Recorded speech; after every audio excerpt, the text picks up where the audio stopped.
आता आपण बघणार आहे ॲनिमल्स अँड यंग वन्स म्हणजे प्राणी किंवा पक्षी आणि त्यांची पिल्लांची नावे.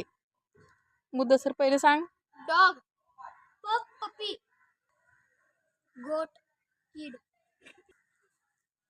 Cat, kitten, deer, horn, goose, gosling, pigeon, स्पॅग, eagle, eaglet, donkey, fall,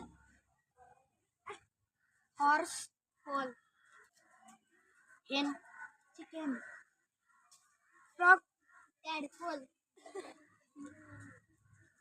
sheep, lamb, bee, grub, owl, owlet, spider, spiderling, monkey, insect,